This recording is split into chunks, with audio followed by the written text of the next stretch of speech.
اگر کسی بندے کی قضا نمازیں ہو جائیں تو وہ کس طرح سے اپنی نمازوں کی قضا کرے گا اور اس کا طریقہ کار کیا ہوگا؟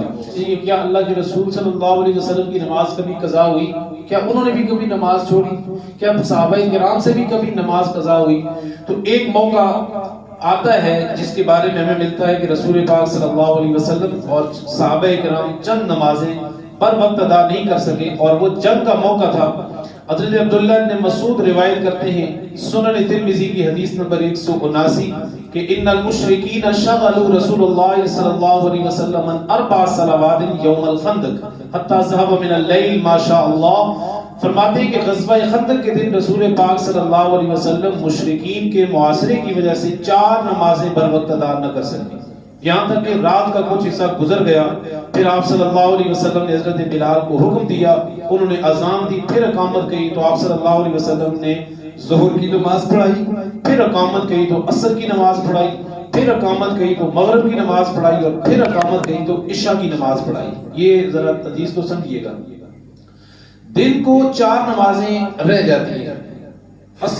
ظہر کی نماز، عصر کی نماز اور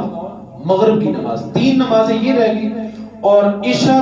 بھی دوسرے وقت کے اندر چلی گئی۔ یعنی عشاء کو نماز کی ادائیگی کے لیے 3 وقت ہیں، پہلی رات، درمیانی رات اور آخری رات۔ تو جب پہلی رات کے اندر، پہلی دہائی کے اندر جو عشاء کی نماز ہے، اس کو پڑھنا زیادہ فضیلت رکھتا ہے اور اس کے اندر زیادہ حکم بھی ہے۔ بہرحال اس سے بھی وہ دوسری دہائی کے اوپر وقت چلا گیا تھا، تو اس طرح سے ٹوٹل جو ہے نا وہ 4 نمازیں اب رہ گئی تھیں۔ حکم یہ ہے کہ آپ نے جس نماز کے ساتھ اپنی قضا نماز ادا کرنی ہے، اس سے پہلے باقی جو قضا شدہ نماز ہے، یعنی ظہر کی اگر آپ کی پچھلی رہتی ہے تو آپ آج کے دن کی ظہر بعد میں ادا کریں، پہلے اپنی قضا پڑھیں۔ بعد میں بھی ادا کر سکتے ہیں قضا، لیکن زیادہ حکم یہ کہ پہلے اپنی قضا کل والی ادا کریں، پھر آج کے ظہر جو اس وقت کی ظہر ہے وہ ادا کریں۔ اب رسول پاک صلی اللہ علیہ وسلم کی حدیث مبارکہ سے یہ ثابت ہوا کہ آپ صلی اللہ علیہ وسلم کی 3 نمازیں ظہر، عصر، مغرب قضا ہو چکی تھی، اور عشاء کی نماز کا جو مستحب وقت تھا وہ اس سے مؤخر ہو چکی تھی، یعنی دوسری دہائی کے اندر وہ چلی گئی تھی۔ اور رسول پاک صلی اللہ علیہ وسلم نے ایسا ہی کیا۔ اب قاعدہ سنیے جی، قاعدہ یہ ہے، اصول یہ ہے کہ فقہاء کرام نے بتایا کہ جس شخص کی مسلسل 6 نمازیں قضا نہ ہوئی ہوں وہ صاحب ترتیب ہے۔ ظاہری بات ہے کہ نسیان کی صورت میں نماز کا وقت بھی نکل سکتا ہے، اس کو قضا بھی کہتے ہیں۔ 6 نمازوں کا مطلب ہے اگر کسی بندے کی 5 نمازیں رہ گئی ہیں تو وہ صاحب ترتیب ہے، یعنی اس کی فجر رہ گئی، ظہر رہ گئی، عصر رہ گئی، مغرب رہ گئی، عشاء رہ گئی، 5 رہ گئی۔ اب اگلے دن کو جو 5 نمازیں اپنی ادا کرے گا وقت کی، ان کے ساتھ وہ ہر نماز کے وقت کے ساتھ، فجر کے ساتھ فجر کی ادا کر لی، ظہر کے ساتھ ظہر کی قضا، عصر کے ساتھ عصر کی، مغرب کے ساتھ، سمجھ آ رہی ہے؟ اس طرح سے اس نے ادائیگی کرنی ہے۔ اب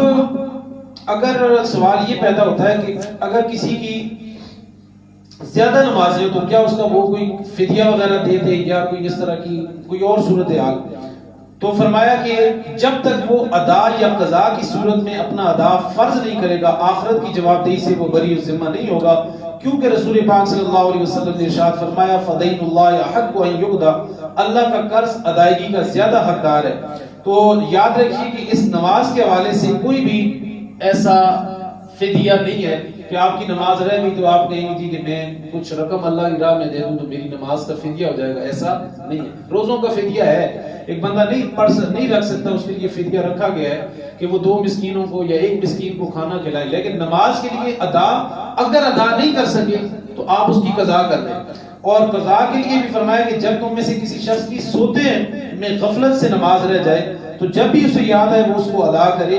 کیونکہ اللہ کا فرمان ہے اور میری یاد کے لیے نماز قائم کیجیے۔ اور بخاری شریف کی متفق علیہ روایت ہے کہ جو شخص نماز کے وقت بھول گیا یا سو گیا اور جب اسے یاد آئے تو وہ اسے پڑھ لے، جس کی نماز نیند یا غفلت کی وجہ سے رہ گئی، فوت ہو گئی، اس کی قضا کرے، اور جس کی نماز قصدن فوت ہو جائے اس پر اس کی قضا واجب ہو جاتی ہے۔ یعنی سوتے رہنے سے نماز قضا ہو جائے تو نیند سے بیدار ہوتے ہی وضو کریں اور نماز پڑھ لیں، بشرط یہ کہ وقت جو ہے نا وہ تحریمی وقت نہ ہو، مکروہ تحریمی وقت نہ ہو۔ مطلب اس ساری خلاصہ کلام اس کا یہ ہے کہ اگر آپ کا مثال کے طور پہ صبح کی نماز کے لیے آنکھ نہیں کھلی،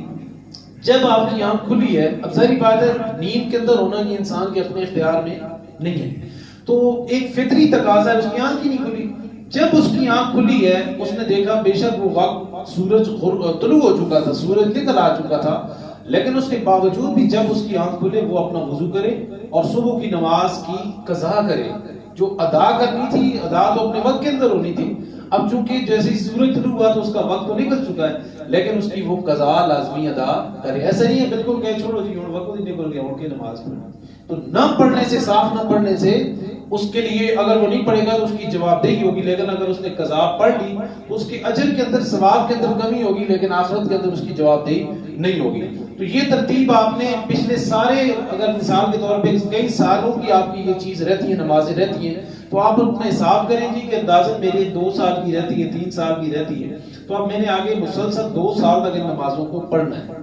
اگر کوئی جلدی پڑھنا چاہے تو وہ ایک نماز کے ساتھ 2 نمازوں کی قضا کرے, 3 کی کرے, 4 کی کرے, 5 کی بھی کر سکتا ہے, جتنی اس کے پاس وقت ہے. لیکن کم از کم ہر نماز کے ساتھ وہ اپنی ایک نماز کی تو کم از کم قضا ضرور کرے. ہم میں سے کوئی ایسا نہیں ہے جس کی قضا نماز اس کے ذہن میں نہ ہو.